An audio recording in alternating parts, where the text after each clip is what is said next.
Assalomu alaykum Iqboljonov kanalining hurmatli obunachilarim, bizni muntazam kuzatib turgan kalkalar, YouTube ishqibozlari.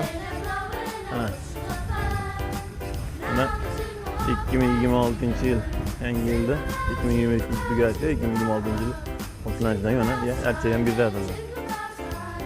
Kuni kecha 2025-yil archasini tagida shunaqa ularni yangi yil bilan tabriklagandim. Yangi yil bilan tabriklagandim. Bir yilda nimalarga erishdik?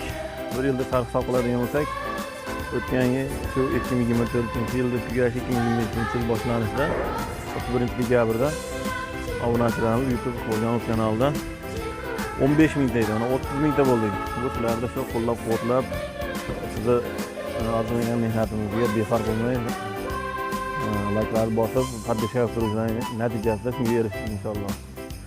Bu faqat men aytdim, sizlarga ham yutuq bo'ladi. Buning uchun sizlarga chuqur minnatdorchiligimni bildiraman. O'ylaymanki, umid qilamanki, xohlasa 2026-yilda ham biz bilan birga bo'lasizlar, bizning kanalimizni kuzatib borasizlar degan umiddaman. Qolaversa sizlar barcha yaqinlarimizni, barcha obunachilarimizga kirib kelib, barchalar orqali, obunachilar orqali barcha O'zbekiston ahlini kirib kelayotgan 2026-yil bilan chin qalbimdan tabriklayman. Barchalarning oilangiz tinchlik, xotirjamlik, kelayotgan yangi yil barchamizga omadli, sizga muvaffaqiyatli yil bo'lsin. Eski yilda erishilmagan tilaklarimizga xohlasa yangi yilda erishaylik deyman. Inshaalloh bu yil 15 mingta qo'shilgan bo'lsak, kelasi yil mana shuni kelasi betga shu yetkazar deb xohlasa 2026-yil so'ngida yana kamida 2 barobar 60 mingtani uraylik deyman. Xohlasa sizlarni qo'llab-quvvatlab tursangiz, xohlasa erishamiz bu narsaga.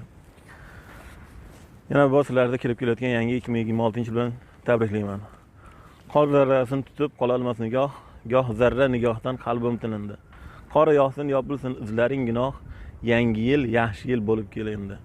Archajon yumshatgil ignalaringni, unutgin arazu ginalaringni, ko'kka bosib chiqay zinalaringni.